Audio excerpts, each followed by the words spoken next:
ನಮ್ಮ ಮೆಟ್ರೋ ಸ್ಟೇಷನ್ಗಳಲ್ಲಿ ಅಮೂಲ್ ಮಳಿಗೆ ಸ್ಥಾಪನೆ ವಿಚಾರಕ್ಕೆ ಕೆಎಂಎಫ್ ಮಾಜಿ ಅಧ್ಯಕ್ಷ ಭೀಮಾ ನಾಯ್ಕ್ ಪ್ರತಿಕ್ರಿಯೆ ಕೊಟ್ಟಿದ್ದಾರೆ. ನಂದಿನಿ ವಿಚಾರದಲ್ಲಿ ಅಧಿಕಾರಿಗಳು ನಿರ್ಲಕ್ಷ್ಯ ಮಾಡಿದ್ದಾರೆ.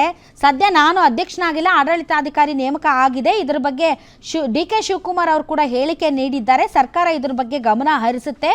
ನಂದಿನಿ ಉತ್ಪನ್ನಗಳನ್ನು ಸರಿಯಾಗಿ ಪ್ರಮೋಟ್ ಮಾಡ್ತಾ ಇಲ್ಲ. ನಾನು ಮಂತ್ರಿ ಆಗಿದ್ದಾಗ ದೆಹಲಿ, ಮಹಾರಾಷ್ಟ್ರದಲ್ಲಿ ನಂದಿನಿ ಮಳಿಗೆ ತೆರೆದಿದ್ವಿ ಅಂತ ಹೇಳಿದ್ದಾರೆ.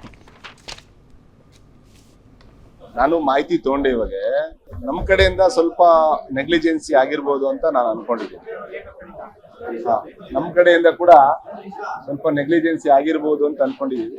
ಬಟ್ ಈಗ ನಾನು ಮಾತಾಡಿದೆ, ನಾನು ಕೆಲವು ಮಾಹಿತಿ ತಗೊಂಡೆ. ಸೊ ನೆಗೋಸಿಯೇಷನ್ ನಡೀತಾ ಇದೆ ಅಂತ, ನೆಗೋಸಿಯೇಷನ್ ನಡೀತಾ ಇದೆ. ಮತ್ತೆ ಈಗ ನೆಗ್ಲಿಜೆನ್ಸಿ ಏನಂದ್ರೆ, ಸೊ ಎಲ್ಲಾದ್ರಲ್ಲಿ ನಮ್ಮವರು ಟೆಂಡರ್ಲಿ ಪಾರ್ಟಿಸಿಪೇಟ್ ಮಾಡಬೇಕಾಗಿತ್ತು, ಸೊ ಮಾಡಿಲ್ಲ.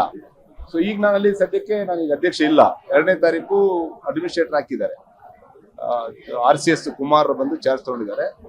ಸೊ ಹಾಗಾಗಿ ಈಗ ನಾನು ನಮ್ಮ ಅಧಿಕಾರಿಗಳಿಗೆ ದೂರವಾಣಿ ಮುಖಾಂತರ ಈಗ ಮಾತಾಡಿ ನಾನು ಮಾಹಿತಿ ತಗೊಂಡೆ. ಸೊ ಹಾಗಾಗಿ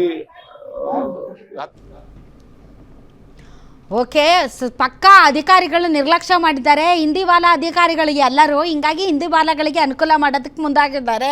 ಕನ್ನಡದ ಅಸ್ಮಿತೆ, ಕರ್ನಾಟಕದಲ್ಲಿ ಕೆಲಸ ಮಾಡ್ತಾ ಇದ್ದೀವಿ, ಕನ್ನಡದ ಬಗ್ಗೆ ನಮಗೆ ನಿಜವಾಗ್ಲೂ ಪ್ರೀತಿ ಇದೆ ಅಂದರೆ ಕನ್ನಡದ ಪರವಾಗಿ ಕನ್ನಡದ ಹೆಮ್ಮೆಯ ನಂದಿನಿಗೆ ಸಪೋರ್ಟ್ ಮಾಡ್ತಾರೆ. ನಾವು ಹಿಂದಿ ವಾಲಗಳಿಗೆ ಸಪೋರ್ಟ್ ಮಾಡೋಣ ಅಂದರೆ ಇಂಥ ಕೆಲಸ ಮಾಡ್ತಾರೆ. ಇದನ್ನು ಯಾರನ್ನೂ ತಡೆಯೋಕ್ಕಾಗಲ್ಲ. ರಾಜಕಾರಣಿಗಳು ಎಷ್ಟೇ ಬಡ್ಕೊಂಡ್ರೂ ಕೂಡ ಅಧಿಕಾರಿಗಳ ಕೈಯಲ್ಲೇ ಅಧಿಕಾರ ಇರೋದು. ಸೊ ಹಾಗಾಗಿ ದಯವಿಟ್ಟು ನಮಗೋಸ್ಕರ ಕೆಲಸ ಮಾಡಿ.